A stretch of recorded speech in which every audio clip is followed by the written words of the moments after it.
Así que estamos explorando el Evangelio según Marcos y hoy veremos la primera parte del capítulo 6, probablemente el más extenso o uno de los más extensos de este Evangelio, Marcos 6. Así que estaremos viendo hoy estos primeros 6 versículos bajo este título, la presentación bajo este título, la vuelta al terruño. Y espero que en un momento esto sea... ah, Ah, sí, evidente. Perdón, nada más.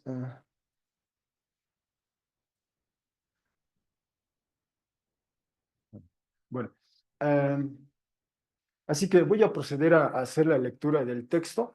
Marcos capítulo 6, los primeros 6 versículos. Y yo les ofrezco esta traducción. Es una traducción directa del texto griego al español, pero ustedes pueden seguirme con la traducción con la que ustedes están más familiarizados o suelen leer con frecuencia. Marcos 6, del 1 al 6. Sí, como que hay un eco, ¿verdad? Sí, si quieres avísale a mamá, no es que nada más yo creo que tiene que el, el volumen, sí, ok, sí. Ajá, para que no, avísale a mamá, háblale, háblale. Hay un, Ya no, creo que ya no. bueno, es que había un eco, no sé si pero sí, pero ya, sí, ¿creen que ya quedó? Ujú. Ok, bueno, parece que ya que se resolvió, sí, solo había un eco por aquí. Muy bien, bueno, perdón, estamos haciendo este ajuste técnico. Ah, bueno, por lo pronto vamos a leer Marcos 6 del 1 al 6 y repito, lo haré en esta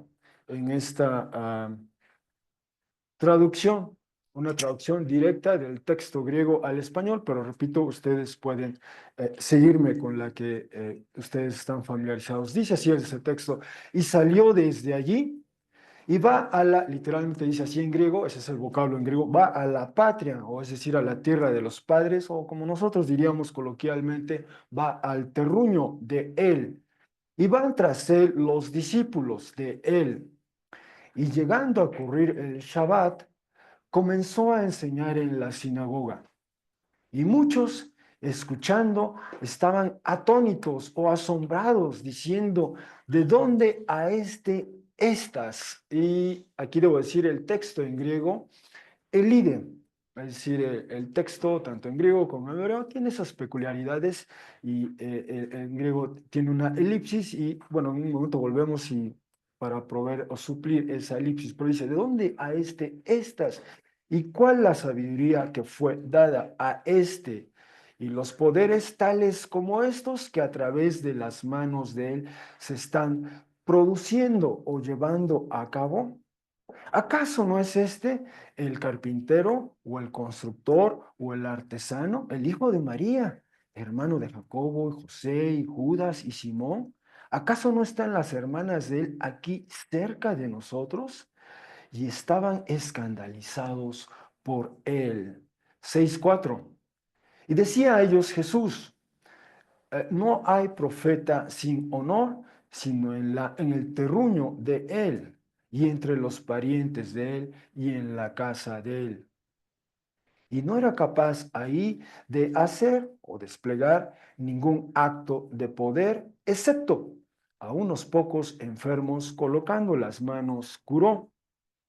Y estaba asombrado o atónito, este es Jesús, estaba atónito o asombrado debido a su descreimiento o incredulidad o falta de fe y se dirigía y se dirigía alrededor de las villas en círculo enseñando. Bueno, hasta aquí nuestra lectura, solo 6 versículos hoy. am, y bueno, vimos el tema, Jesús vuelve a su terruño.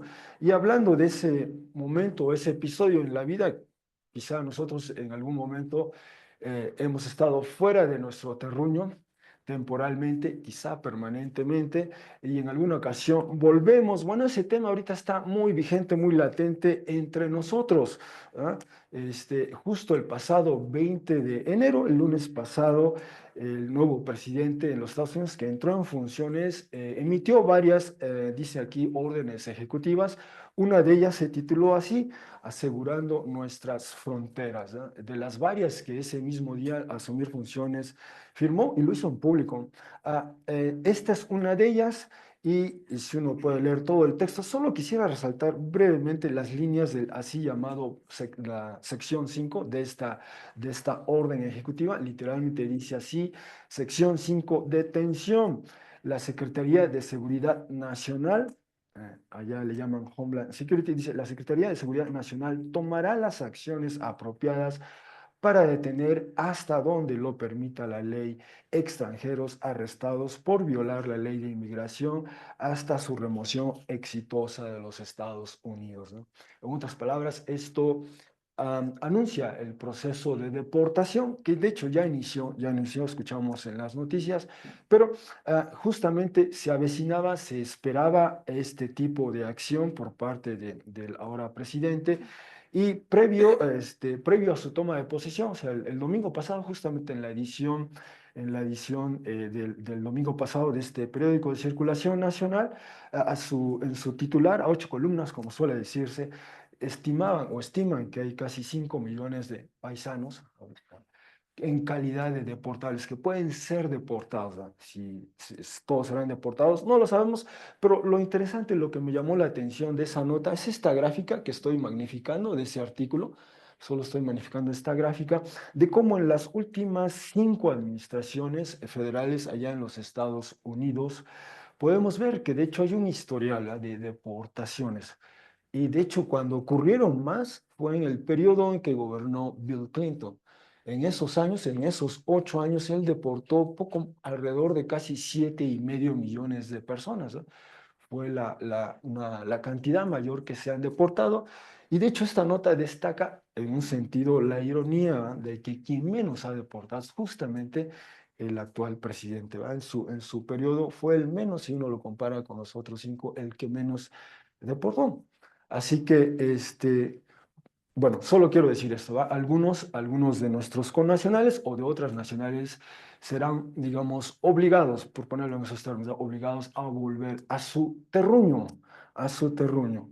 Así que la vuelta al terruño está latente, está presente. Bueno, habiendo visto eso, y muy brevemente, solo quisiera decir, estamos viendo, explorando, estudiando un texto del Nuevo Testamento, el Evangelio según Marcos.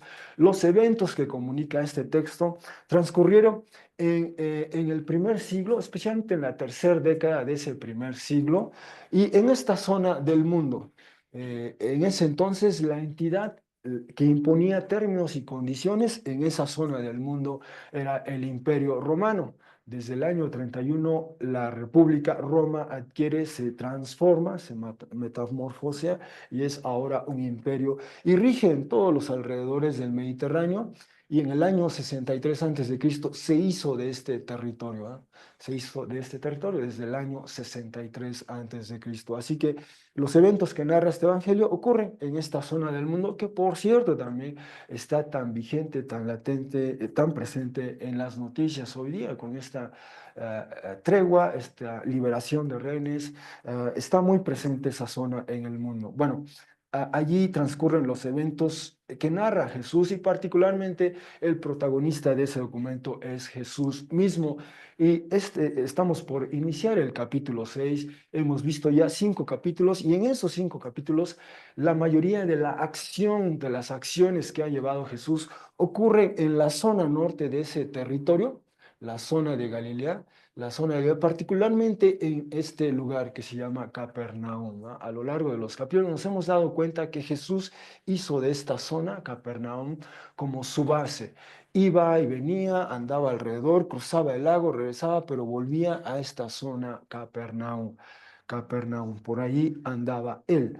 Ah, Así que hemos estado siguiendo a Jesús y bueno, recientemente en uno de los episodios que vimos, Jesús cruza el lago, digamos, de la zona de Capernaum a este territorio, a la parte del este del río Jordán y del este del mar, así llamado Mar de Galilea. Y en ese episodio, esto fue el capítulo 5, vimos que este territorio era predominantemente un territorio no judío, ¿ah? Los habitantes de allí no eran judíos como tales, pero Jesús deliberadamente va ahí, se interna allí y hace algo extraordinario. Bueno, después de esa breve estancia, Jesús vuelve a Capernaum, a esa zona que hemos visto. Así que en los últimos 4 domingos aproximadamente de nuestra serie, capítulo 5 y capítulo 4, hemos visto algo que ocurre con Jesús cuando él anda en los alrededores del mar o cruzando el mar hacia esta zona. Por ejemplo, vimos a finales del capítulo 4 cómo Jesús al cruzar ese mar, en realidad es un lago, pero así le llamaban en la antigüedad mar de Galilea, Jesús reprende el viento, silencia el mar, ¿no? Nos preguntábamos qué habrán pensado sus discípulos. Jesús le está hablando al mar, le está dando instrucciones al mar, y ellos se habrán quedado así, le está hablando al mar. Sí, le habló al mar y el mar se calmó, ¿eh? Y veíamos que eso, desde luego, no hubiera tomado por sorpresa a sus discípulos ni a la gente de aquel lugar familiarizada con las escrituras, porque en realidad esa es una prerrogativa de Yahvé Dios en el Antiguo Testamento, el hablar al mar, el que el mar siga sus indicaciones, sus instrucciones, el que el mar se avenga a los planes y propósitos de Dios. Eso era una historia tan familiar como la historia misma de la liberación del pueblo de Israel de Egipto. Cruzan las aguas del mar. El mar responde a las indicaciones de Yahvé Dios. Así que, desde luego, eso hace que ellos se planteen, ¿quién es este?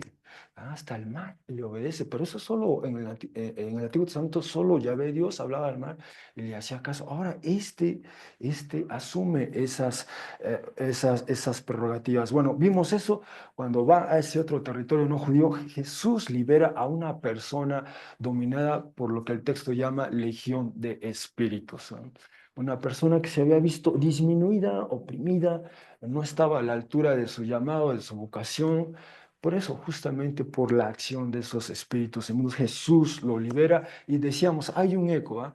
Así como las legiones de espíritus inmundos hacían menos esta persona, hay una alusión ahí a las legiones del Imperio Romano, ¿ah? Que en esa zona disminuían, no permitían que las comunidades vivieran a plenitud. Finalmente, el sábado pasado vimos dos historias entrelazadas de dos mujeres, una mujer adulta, una niña de 12 años, y algo tenían en común. Ellas, además de juntos la experiencia de 12 años, Jesús a la mujer adulta la sana, la cura por la fe de ella primordialmente, y a la niña pequeña, bueno, cuando llega Jesús a la casa de ella, esa niña ya había fallecido. Ahí vimos que llegamos como al clímax de esta primera parte del Evangelio. Jesús ha hecho cosas extraordinarias, hemos estado viendo, pero esta es la primera vez que Jesús llega y delante de él está el cadáver de una niña de 12 años. ¿Qué va a hacer Jesús ante el cadáver de una niña? Pues le toma la mano, le habla en arameo, y por eso registraron esas palabras en arameo. Esto quedó marcado, registrado, porque nunca antes algo había pasado así. Jesús toma la mano de esta niña, ya muerta, le habla en arameo, nos traduce el evangelista eso en griego y después lo tenemos que traducir a español. Y se levanta la niña y comienza a caminar y pide que le den de comer. Nos preguntábamos, ¿no?, ¿cuánto tiempo llevaba la niña? Porque nos dice el texto que ella ya estaba sufriendo, padeciendo de una enfermedad terminal. ¿Cuánto tiempo sí que ella llevaba postrada en cama? ¿Cuánto tiempo quizás sin comer? Y lo primero que hace esa niña es se levanta, comienza a caminar de aquí para allá y le pide a Jesús que le den de comer. Vuelve a tener vida. Eso fue algo que superó todo lo que hasta ese momento habíamos conocido de Jesús. Las cosas extraordinarias ya nos llevó a otro nivel. Bueno, allí nos quedamos en el texto la semana pasada. Así que ahora, de nueva cuenta, seguimos a Jesús y dice el texto, y salió desde ahí. Presumiblemente por ahí en Capernaum, probablemente era en Capernaum, ¿verdad? Uno de los líderes de la sinagoga de Capernaum fue el padre de esa niña. Así que sale de Capernaum, aunque el texto no lo dice explícitamente, pero siguiendo la secuencia de eventos, estamos en Capernaum y Jesús va de Capernaum y va esta vez no a los alrededores, sino un poquito más hacia el sur oeste. Va a su terruño, a la tierra donde él creció, no donde nació, pero donde él crece, ¿no? Según los evangelios, nos cuentan que él nace en Belén, sus padres tienen que huir a Egipto y finalmente regresan y al regresar se instalan en Nazaret. Y allí transcurre la infancia de Jesús, ahí transcurre incluso la juventud de Jesús y en algún momento él sale de casa. Quizá la historia de varios de nosotros, ¿verdad? En algún momento salimos de casa y ya no estamos viviendo en el lugar donde crecimos o nacimos, o ambos, ¿va? Bueno, este es el caso de Jesús. Regresa a la tierra de los padres, al terruño, pero no regresa solo, ¿va? Cuando salió, salió solo, pero ahora regresa acompañado. Vienen tras de él sus discípulos o sus aprendices, ¿no? En el texto ya sabemos que al menos son 12, pero probablemente son más que 12 como hemos visto. Así que donde se ve esa flecha roja nos ubica ahí en el mapa donde está la ciudad de Nazaret y si magnificamos ese mapa, bueno, aquí está Capernaum, donde Jesús ha hecho su base y él se traslada a Nazaret, sur-oeste aproximadamente. Si estiman que es probablemente algo más de, sí, bueno, si estos son 15 millas, esto es más de 15 millas y luego eso hay que multiplicarlo por 1,6. Seguro que aquí hay aquellos que tienen una mente muy hábil con las multiplicaciones y si alguien nos puede dar la cifra, si no, está bien, pero ya nos podemos dar una idea, ¿va? ¿Cuánto tomará ese tiempo caminar? Por lo menos 20 kilómetros o más, lo que haya tomado, ¿no? Pero ahí va Jesús con sus discípulos, van a Nazaret, ¿no? Van a Nazaret. Bueno, hay que decirlo, ¿ah? El mismo evangelio, el evangelio según Marcos en 1:9, cuando comienza a hablarnos sobre Jesús, dice así 1:9, y ocurrió en esos días, vino Jesús desde Nazaret y nos dice de la región de Galilea. Toda esa zona era la zona de Galilea, el norte de Palestina, digamos, y fue cuando de Nazaret, en esa ocasión, en Marcos 1:9, se desplaza de Nazaret hacia el sur. Si me permiten regresar a este mapa, va de Nazaret hacia el sur, a la zona de Judea, si la alcanzan a apreciar, por esta zona, cerca de Jerusalén está aquí, por esta zona estaba Juan el así llamado Bautista y le bautiza a Jesús ahí en el banco del río Jordán, pero por esa zona al sur, ¿verdad? Fue ahí que dice Jesús sale, eh, viene de Nazaret, de la región, va del norte al sur, digamos, en esa ocasión, ¿verdad? Le bautiza y después llega un momento en que Jesús toma la decisión de irse o de regresar, ¿verdad? Del sur al norte. Está en Nazaret y después de Nazaret se va a Capernaum, ¿verdad? Un poquito más al norte todavía. En algún momento él tomó esta decisión y de hecho más adelante en este mismo evangelio ya Jesús estaba en Capernaum. Los versículos previos aquí nos dicen que él estaba en Capernaum, entra a una sinagoga, la sinagoga en Capernaum, y que por cierto la semana pasada vimos estas evidencia arqueológica, ¿verdad? Estas excavaciones que nos muestran las ruinas de justamente de esa sinagoga donde Jesús estuvo e hizo uno de estos ah, am, acciones extraordinarias. Bueno, allí en la sinagoga de Capernaum, la persona a la que está atendiendo le responde así, ¿qué con nosotros? Perdón, ¿qué con nosotros y contigo, Jesús Nazarene? Dice así en griego, ¿verdad? Y en realidad Nazarene aquí en griego es el gentilicio de Nazaret. O sea, los que son de Nazaret, pues son los nazarenos, ¿verdad? Los que son, vamos a decir, de Puebla, son poblanos, los que son de bueno, de México, mexicanos, etcétera, ¿va? Bueno, ese es el gentilicio. Jesús Nazarene, Jesús, eso, que proviene de Nazaret. Así que le ubicaban, ¿no? La gente sabía, bueno, se trascendió, él provenía de ahí. Y repito, él crece en esa zona, en ese lugar. Bueno, Jesús está en Nazaret, así que vuelve Jesús a Nazaret. La pregunta es, ¿por qué a esas alturas de su actividad ya pública era conocido?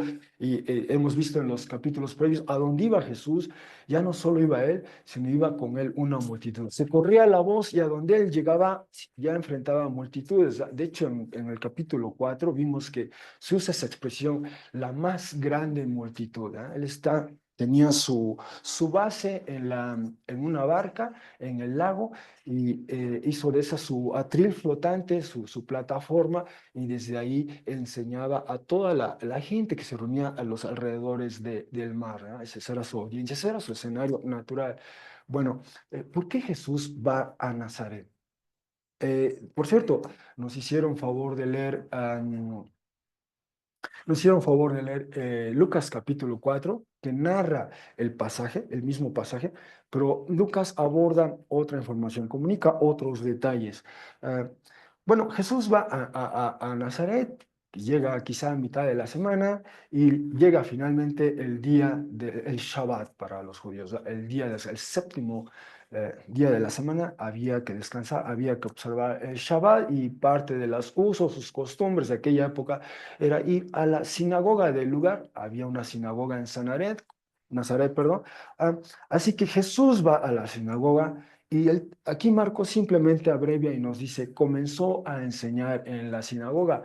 El texto que leímos de Lucas o que nos leyeron de Lucas expande esa enseñanza de Jesús. El texto de Lucas nos dice que lee un pasaje de Isaías 61 de hecho, la lee y comienza a hacer algunas observaciones sobre el texto.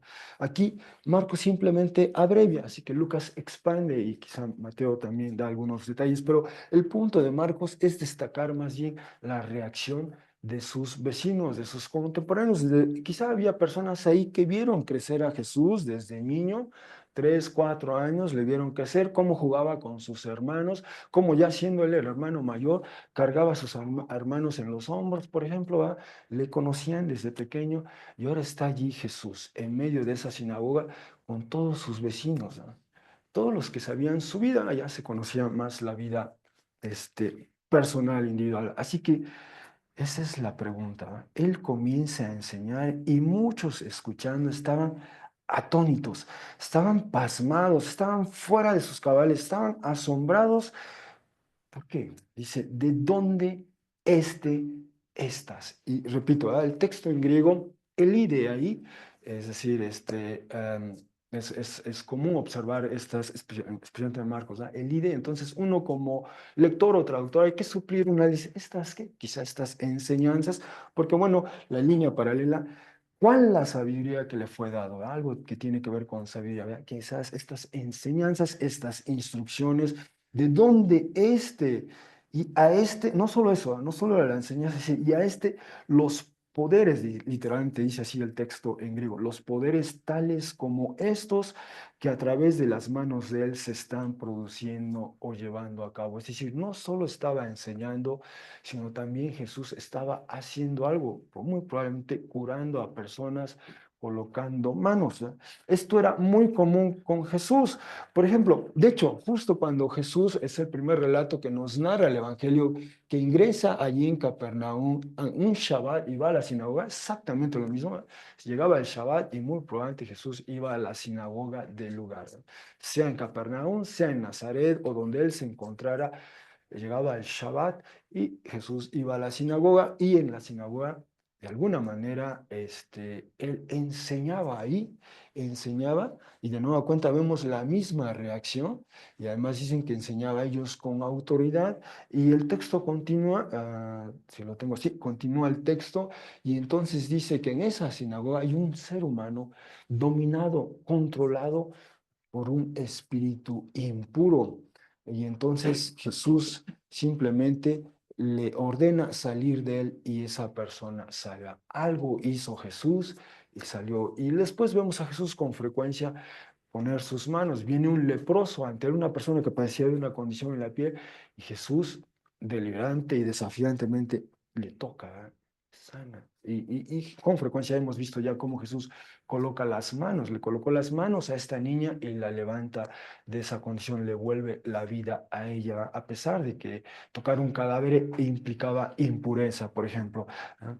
Así que esta combinación ya nos es familiar. A donde iba Jesús enseñaba, esa era una de sus actividades ordinarias, cotidianas casi, y también hacía algo, o sea, desplegaba algo de su poder de alguna manera al sanar, al curar probablemente, ¿no? Así que la gran pregunta es, ¿de dónde ¿verdad? ¿Y por qué hacen esa pregunta? Repito, porque la mayoría de ellos, pues conocieron a ese Jesús, ¿ya? Vieron que llegó esta familia de Egipto, José, María en su tiempo, llegaron con pues ya no niño, probablemente ya tenía quizá 2 años o un poquito más, y le vieron crecer a él, ¿verdad? Le vieron crecer a él hasta que llegó a ser joven y edad adulta y en algún momento se fue de Nazaret. ¿A dónde se fue Jesús? Ya no está Jesús. Ahí está su madre, sus hermanos, pero ya no está Jesús acá. Y de repente vuelve, y esta es la pregunta: ¿de dónde este? ¿Por qué? Porque dice, no es este dice ahí bueno, dice el carpintero, el constructor, el artesano, el vocablo que usa en griego es tecnón, ¿verdad? Tecnón, tecne. Tecnón simplemente era un término que se usaba para alguien que bien trabajaba algo con la madera, trabajaba algo con las piedras, es decir, una actividad que implicaba hacer algo, construir algo con madera, con piedras. Por ejemplo, si uno pudiera leer 2 Samuel 5:11 en la versión en griego, que se conoce como la Septuaginta, esta traducción que se comienza a hacer a partir del siglo III antes de Cristo, del hebreo al griego. En 2 Samuel 5:11 nos dice que hay personas, hay tecno, ¿verdad? Unos trabajan madera, otros trabajan con piedra, ¿verdad? Entre otras actividades. Así que muy probablemente allí en Nazaret Jesús aprendió este oficio, digamos, esta actividad, y muy probablemente la aprendió de su padre, porque en el Evangelio, según Mateo, se refieren a Jesús no como el hijo de María, sino como el hijo del tecnón, ¿verdad? El hijo del tecnón de esa localidad, el hijo del tecnón de Nazaret, y se podía trabajar, repito, con madera, con piedra o con metales incluso, ¿eh? Así que no es exclusivamente que se refiera a carpintería, ¿verdad? Podía ser algo de construcción, ¿verdad? Podía ser algo con metales, así que había cierta versatilidad en esa función, ¿verdad? Así que no es exactamente que Jesús fuera carpintero, ¿verdad? Carpintero es una de las acepciones, pero el término es un poquito más amplio y simplemente ahí tenemos a una persona, ¿verdad?, que aprendió ese oficio de su padre, pero era hábil con las manos para construir algo con madera, con piedra o con metal, ¿verdad? Así que esta persona que vimos crecer y que aprendió el oficio de su padre, de buenas a primeras desaparece y ahora que regresa, nos habla así. Nos habla con esta sabiduría. Y no solo eso, ¿ah? Despliega poderes. Y entonces la pregunta, ¿qué le pasó a esta persona?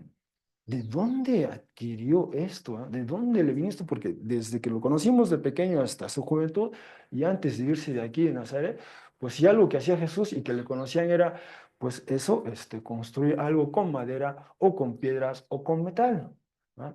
Pero nunca, nunca nos deslumbró con su sabiduría, ¿ah? Mucho menos con esos despliegue de poder, ¿ah? ¿Qué le pasó a Jesús? Así, se puede comprender, ¿verdad?, la reacción de sus vecinos. ¿Qué le ha pasado a Jesús, en otras palabras? ¿Verdad? Y comienzan a elaborar, ahí está la historia. Es el hijo de María, el hermano de Jacobo, de José, de Judas y Simón. Y luego preguntan, ¿no están las hermanas de él aquí cerca de nosotros? Así que la familia de Jesús por lo menos tenía 4, están hablando de hermanas en plural, sumamos 2 al menos, ¿verdad? 6 hermanos, él 7, padre, madre, bueno, una unidad familiar de al menos, una familia de al menos 8 miembros, por lo menos, ¿verdad? Por lo menos, ¿sí? Ahora, en los 2 textos, este es uno de ellos, y hemos visto otro texto. ah, Previamente ya habíamos escuchado de la familia de Jesús. Marcos 3:20 nos dice, viene a casa, es Jesús, ¿verdad? Él viene a casa y se junta de nuevo la multitud, de modo que no es posible para ellos ni siquiera un pan comer. O sea, quiero decir, estaban un poco más que nosotros, ¿eh? Aquí todavía hay espacio para comer, o sea, no hay ningún problema. Por ahí ya no se puede, ¿eh? Estamos todos así. Pues algo así, ¿eh? Algo así en esa casa. Y dice, escuchando quienes proceden de él, el texto usa esta manera peculiar, o sea, escuchando quienes proceden de él, salieron a prenderlo o a controlarlo o a sujetarlo, ya que decían que estaba fuera de sí, ¿eh? Fuera de sí. ¿Y quiénes son estos que vienen a prenderlo, a controlarlo, a sujetar? Esos que proceden de él, sigue el texto, ¿ah? La madre de él, los hermanos de él, afuera permanecieron, mandaron a llamarlo, ¿ah? Así que ya sabíamos algo de la familia. ¿Escuchó algo la familia de Jesús? Está en Nazaret la familia y se tiene que trasladar de Nazaret hasta Capernaum. ¿Y qué le está pasando a nuestro hermano? Dirían sus hermanos, ¿no? ¿Qué le está parando a nuestro hermano? Está fuera de sí. Bueno, algo de esa impresión, de esa reacción, es la que vemos ahora con los otros vecinos de Nazaret, ¿ya? ¿De dónde está? Si lo que sabíamos es que él con sus manos construía cosas de madera o de piedra o de metal. Bueno, ahí nos enumera la familia. Y decía, perdón, en este texto, 6.3, como el que vimos, ahora sí me remito al de 3:31, solo se menciona la madre de él. ¿Ah? En estos dos textos, y nunca se menciona el padre de él. Así que es muy factible, muy probable, aquí solo estamos especulando, el texto no lo precisa, pero es una posibilidad histórica, ya que a estas alturas de la vida de Jesús ya su padre había fallecido, ¿no? José ya había fallecido, por eso no se le menciona ni aquí en 3 ni en 6, ¿no? Solo se habla de la madre de él, se dice que es el hijo de María, y luego se mencionan a los hermanos. Aquí solo nos mencionan los hermanos, ¿no? Aquí él habla de hermanos, hermanas, madre, y ahora sí, ya sabemos ahora los nombres de algunos de ellos, perdonen que esté yendo y viniendo, así que a Jesús se le identifica ahí como el hijo de María, ¿verdad? No es el hijo de José, es el hijo de María. La figura paterna ya no está, probablemente ha fallecido, y así que se mencionan a sus cuatro hermanos que le siguen, y se menciona aquí hermanas en plural. Decía así que Jesús al menos tuvo 6 hermanos, seis, al menos 6. ¿Ah? Así que hablando de la familia, puede decirse que la familia en un sentido, perdonen, esta es la última vez que hago eso, en un sentido, la familia aquí absorbe o comunica parte de esa, hasta cierto punto, escepticismo, ¿eh? Esta reticencia, esta distancia hacia Jesús. ¿Qué le ha pasado a Jesús? Este no es el Jesús con el que diría Jacobo, José, pues jugamos, ¿verdad? Jugamos a las escondidillas o lo que hayan jugado, ¿verdad? Algo le ha pasado a nuestro hermano, es distinto. Sí es el mismo físicamente, pero es distinto. Algo le ha pasado. Y la familia le ve con cierta distancia, y no solo es la familia en realidad comunica algo de lo que el resto de los vecinos de la localidad también transmitían, ¿no? Y ahorita volveremos a ese punto. Pero hablando de la familia, y esta es la actitud de la familia, ¿no? De hecho la familia previamente vienen a aprenderlo, a controlarlo, porque decían que Jesús está fuera de sí, no es el Jesús que conocemos. ¿Qué está haciendo Jesús? Bueno, pasó el tiempo, llegaremos Dios mediante al final del Evangelio. Jesús es crucificado, eventualmente sepultado, resucita, asciende, es exaltado, y una vez que asciende el libro de los Hechos, Hechos capítulo 1, versículos 12 al 14, voy a leer, bueno, dice así 1:12: entonces regresaron a Jerusalén desde la montaña que es llamada El Ayón o Huerto de Olivos, la cual está cerca de Jerusalén, tomando un camino de una semana. Y cuando entraron a la casa, subieron a la habitación superior donde estaban quedándose o alejándose, y comienzan los nombres, ¿verdad? Pedro, Juan, Jacobo, Andrés, Felipe, Tomás, Bartolomé, Mateo, Jacobo, hijo de Alfeo, Simón, el celote o el patriota, Judas, hijo de otro Jacobo, y todos estos, 1:14 dice, todos estos estaban perseverando obstinadamente con una misma intensidad o pasión en la oración con las mujeres. Y luego precisa, con María, la madre de Jesús, y con sus hermanos, ¿no? Pasa el tiempo, algo dramático ocurre, y desde luego eso dramático que ocurre es no solo que Jesús es crucificado o ejecutado, el que muere, pero Jesús resucita. Y después de esa resurrección, sus madres y sus hermanos están ahí con el resto de los discípulos, no solo los 11 que quedaban, sino otros más, y además otras mujeres, ¿verdad? El círculo quizá más íntimo de mujeres, de discípulos, pero ahí están ya Jesús, y hablan en plural de sus hermanos. Quizá los otros 6, pero están ahí. Algo pasó, la familia cerró esa distancia, se desentendió de ese escepticismo y ahora estaban allí. Justo cuando Jesús asciende, ¿no? Asciende, allí están ellos con el resto de los discípulos orando, esperando el descenso, la venida del Espíritu, que es lo que narra después Hechos 2. Pero allí estaba la familia, allí estaba la familia. Y si me permiten decir algo más de la familia, todo el texto del Nuevo Testamento particularmente destaca a Jacobo. Y es en 1 Corintios 15 que Pablo está haciendo un recuento, ¿ah? En qué consiste lo que él ha comunicado a los corintios. Este es el Evangelio, ¿ah?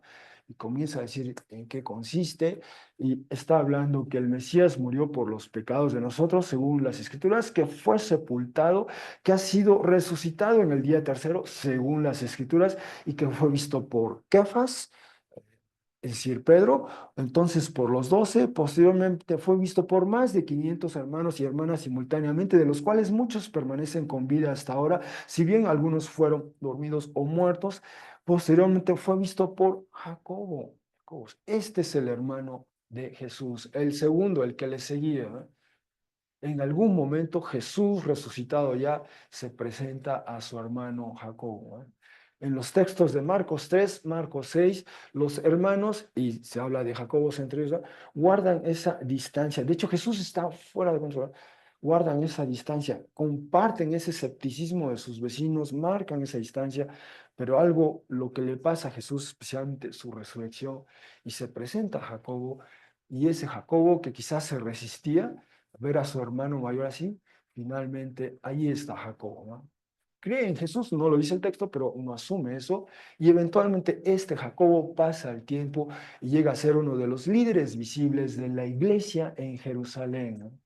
En la década probablemente de los 40, 50, inicios de los 60, hubo, es decir, en la medida en que el resto de los discípulos de Jesús, llamados apóstoles, se fueron yendo de Jerusalén, eventualmente se fue Pedro, se fue Juan, todos prácticamente se quedaron, y entonces ya no quedaron apóstoles de ese primer ciclo original, pero la figura que emerge, que destaca, que lleva el peso y la responsabilidad de la iglesia en Jerusalén, es el hermano de Jesús, es Jacobo. Hechos 15, por ejemplo, él preside ese primer gran concilio y como iglesia resuelven esa controversia, pero él escucha, él preside y él propone la solución, ¿no?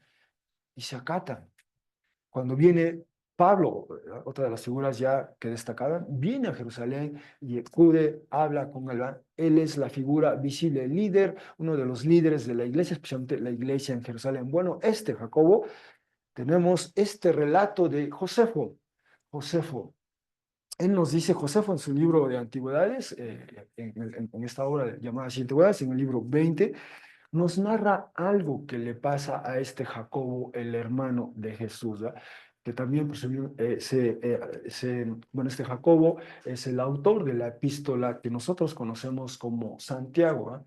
Es la epístola de Jacobo, en realidad. Jacobo. ¿Por qué Santiago? Porque pues en algún momento ese nombre de Jacobo en latín era San Jacobi y se hace esa contracción San Jacobi, Santiago, ¿verdad? Pero es San Jacobo en realidad, en latín, ¿verdad? Por eso lo conocemos en español como Santiago, pero en realidad en el texto en griego es Jacobo, Jacobo, ¿verdad? Pero así pasó, así se dio. Bueno, este Jacobo es aproximadamente el año 62 después de Cristo, y nos dice Josefo, siendo Anán de este carácter, uno de los líderes de la comunidad judía en ese tiempo, pues Festo era el gobernador romano, había fallecido y Albino todavía estaba en camino, el que le iba a reemplazar. Se reunió el Sanedrín, ¿no? La élite judía, llamó a juicio al hermano de Jesús, que se llamó Cristo, su nombre era Jacobo, y con él hizo comparecer a varios otros. Este Anama hace que comparezca Jacobo y otros, los acusa de ser infractores a la ley y los condena a ser apedreados, ¿no? Y así muere Jacobo. En el año 62 se ha fechado ese evento, muere lapidado, ¿no? Le matan a pedradas por su fe a Jesús, ¿no? Por su fe a Jesús, su testimonio, su servicio, había algo surgió en la comunidad judía y así le matan. Quedó registrado este evento por un judío que no era cristiano. Josefo nunca afirma ser cristiano, pero tenemos esa fuente de información. Así que estamos leyendo eventos quizá del año 28, 29, y a la vuelta de poco más de 30, 32, 33 años, vemos a Jacobo muriendo. Es un mártir, muere por su fe en Jesús, ¿verdad? Previo a ello fue líder visible de la iglesia de Jerusalén en esa década difícil, ¿verdad? Años 60, y se avecinaban los eventos allí en Jerusalén. Eso fue ya en el año 63, cuando viene, bueno, se da esta revuelta judía y ya la comunidad cristiana ahí en Jerusalén huye, ¿verdad? Porque viene el ejército romano y socava esa revuelta. Pero ahí está uno de los hermanos de Jesús, que en su momento marcó su distancia como el resto de la familia, como el resto de los vecinos de Nazaret. Ese, al paso del tiempo, creyó en él, le sirvió a él y dio su vida por él. Murió lapidado, murió a pedradas. Ese es Jacobo. El otro hermano, este es el tercero en el orden. Se habla de Jacobo, se habla de José, se habla de Judas y se habla de Simón. Bueno, el tercero, Judas es el autor de esta epístola, esta breve epístola que tenemos al final del Nuevo Testamento, y él se presenta así: Judas, dice esclavo de Jesús, el Mesías, pero hermano de Jacobo. ¿Ah?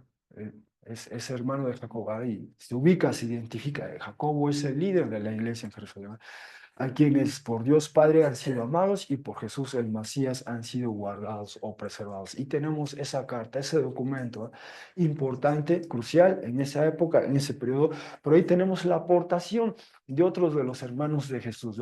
Al paso del tiempo, también otro de los hermanos de Jesús creyó y le sirvió y bueno, sí, estuvo sirviendo a comunidades, y hasta el día de hoy esta carta, por pequeña que sea, es muy importante para nosotros, para nuestra fe. Bueno, de este Judas se registra un episodio de unos nietos de él, de unos nietos de Judas. Tuvo sus hijos y ahora sus nietos. Dice Domiciano fue un emperador, el emperador romano. Dejó de serlo en el año 96, quizá comenzó a hacerlo desde el año quizá 82, 83. Domiciano relevó a su hermano Tito es el que fallece, y este había sucedido a su padre, Vespasiano. De hecho, Vespasiano y Tito son los generales romanos que que sofocan la revuelta judía allá en Palestina, en Jerusalén especialmente. Tito entra con su ejército, destruye Jerusalén, destruye el templo, ¿no? Eso fue el año 70. Bueno, su hermano Domiciano, después que muere Tito, es el nuevo emperador, y este dice, también ordenó aniquilar a los de la familia de David. David, el rey David, de los de ascendencia real, había estas sospechas, ¿eh? Y según una antigua tradición, ciertos herejes acusaban a los descendientes de Judas, y se abre este paréntesis, el cual era hermano, según la carne, del Salvador, por ser de la familia de David y estar emparentados con el mismo Cristo. Esto expone Egesipo con las siguientes palabras: todavía se hallaban con vida de la familia del Señor los nietos de Judas, llamado su hermano según la carne, el Judas de la epístola. A este delataron porque eran de la familia de David. El evocato los llevó ante el César Domiciano, pues como Herodes también tenía miedo de la venida de Cristo. Había este temor en Domiciano, según este relato, de que estos familiares de Jesús también en algún momento se iban a levantar en armas e iban a procurar la insurrección del pueblo judío, ¿eh? Así que los llama, les pregunta si eran descendientes de David y ellos lo confesaron, ¿eh? Son descendientes del rey David, de la línea de David, ¿eh? Así como Jesús.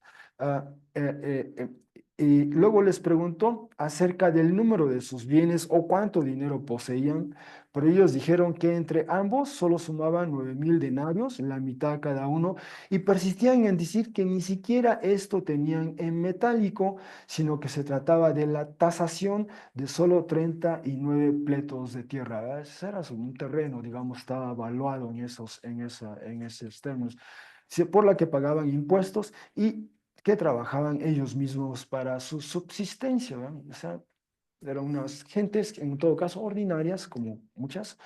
A continuación, mostraron sus manos y ofrecieron como testimonio de su trabajo, que ofrecieron, perdón, o ofrecieron como testimonio de su trabajo personal, su fortaleza física y los callos que les habían salido en sus propias manos por la obra ininterrumpida. Quizá en el campo eran agricultores y muestran la evidencia. Aquí están los callos de trabajar con la herramienta para arar, cultivar lo que haya sido. Así que simplemente interrogados sobre Cristo y su reino, qué tipo de reino era, dónde y cuándo aparecería, explicaron que no se trataba de un reino de este mundo o de esta tierra, sino celestial y angélico, y que ha de tener lugar en el final de los tiempos, porque viniendo en gloria juzgará a vivos y muertos y pagará a cada uno según sus obras. Eso lo sabemos muy bien, en el resto del Nuevo Testamento se enfatiza mucho eso.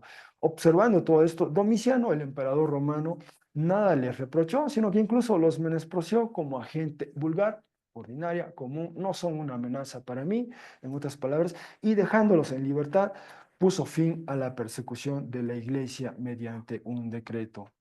Los que habían sido liberados dirigieron las iglesias por haber testificado, es decir, ellos, entre otros, ¿verdad? Y por pertenecer a la familia del Señor, y habiendo llegado a la paz, vivieron hasta Trajano. Trajano fue este, el siguiente emperador que sucede bueno, no, el siguiente fue Nerva y después es Trajano, ¿verdad? Bueno, hasta esa, entrado ya el segundo siglo después de Cristo. Así que con todo lo que esto quiero decir es que al principio la familia es reticente, distante de Jesús, pero pasa el tiempo y gradual y paulatinamente algunos de los miembros, si no es que todos, creen en Jesús, ¿verdad? Este Jesús que era el hermano mayor para ellos, pero le reconocen como el Mesías, como el Señor, ¿verdad?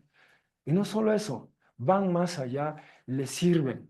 Uno da su vida por él, otro, de alguna manera, Judas que enseñó, vemos evidencia de ello en su epístola, fue, fue posible para él comunicar la fe a sus hijos y luego los hijos de él comunican la fe a sus nietos y ahora vemos a sus nietos delante del emperador y se sostienen, ¿va? No rehuyen, no se retractan, son descendientes de David, hablan de Jesús, el Mesías, no se retractan y llegan a servir a la iglesia. Dice que son algunos de los líderes de las iglesias, ¿ah?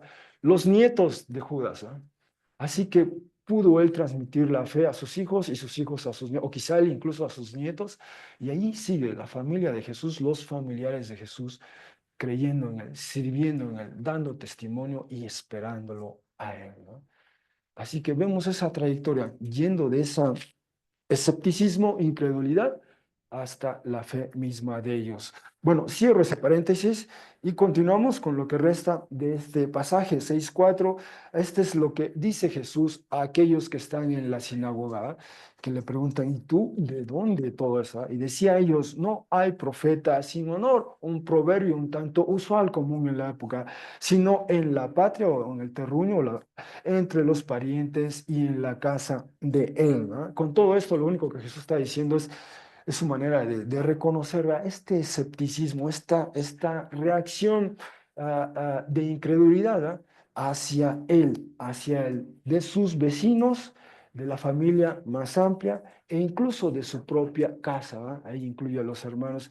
Y así que, ¿cuál es el efecto de este descreimiento, de esta falta de fe? En él dice 6:5, no era capaz ahí de hacer, o uno puede decir, desplegar, dice, literalmente en griego diría ningún poder, ¿verdad? Pero uno pudiera refrasear eso y decir ningún acto de poder, excepto a unos pocos enfermos o débiles colocando las manos. Pero eso hizo en la sinagoga, enseñó y algunos al colocarle las manos les curó, pero no pudo hacer mucho como ya nos hemos acostumbrado, ¿verdad? De hecho, vimos un pasaje donde había muchas personas y Jesús curó, sanó a todos, pero aquí el problema, dice 6:6, Jesús es ahora quien está asombrado, quien está atónito, quien está impresionado, o diríamos coloquialmente, quien le choca ese descrimiento, esa falta de fe, esa incredulidad hacia él.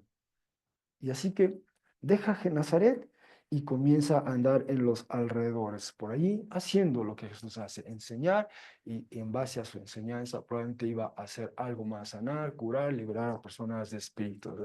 Pero ese es el punto. Esto contrasta, de hecho, con el clímax que vimos la semana pasada, capítulo 5. La mujer, una mujer que tan solo lo que poco que sabía de Jesús dice, solo basta con que le toque y seré sanada. Y en efecto, le tocó y seré sanada. Y Jesús le alaba por su fe, ¿verdad? Tu fe te ha sanado, tu fe te ha curado.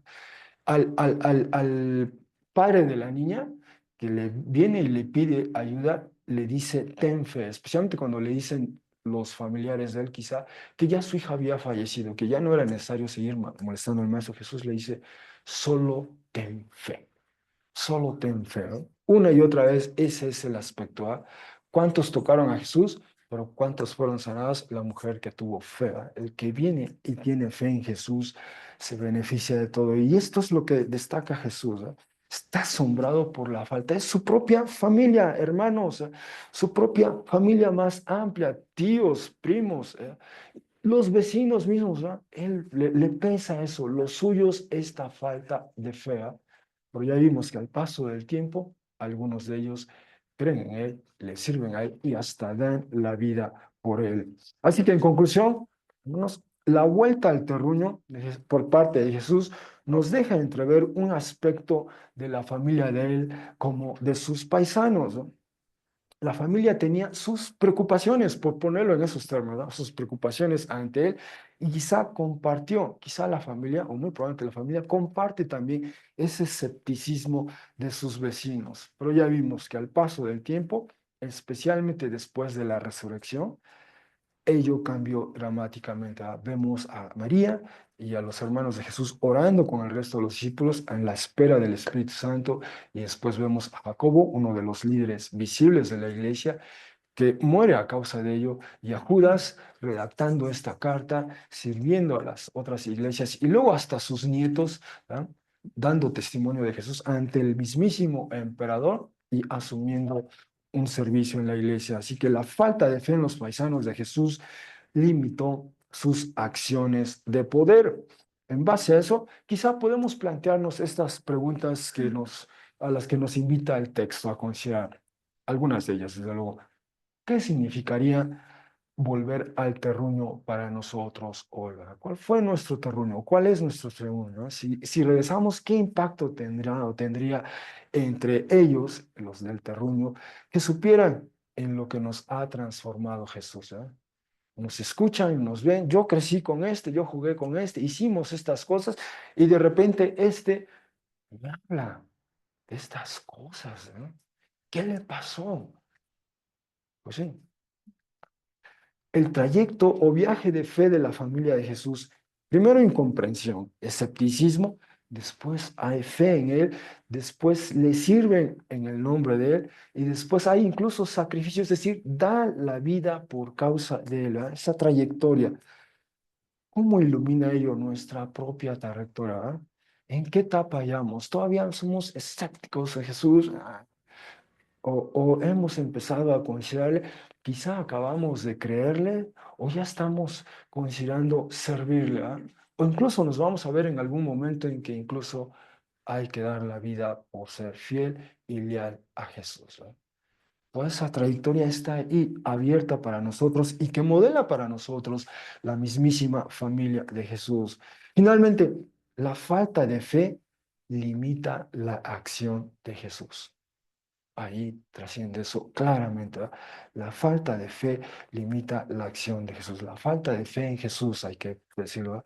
Así que, ¿cómo afecta ello nuestras vidas? ¿Cómo afecta ello nuestra comunidad? ¿Cómo afecta esto nuestros países, ¿verdad? Nuestra zona del mundo? No hay fe en Jesús. ¿Qué impacto tiene eso? Nos invita el texto a considerar esas preguntas. Bueno, gracias hermanos por su atención, y cedo la palabra a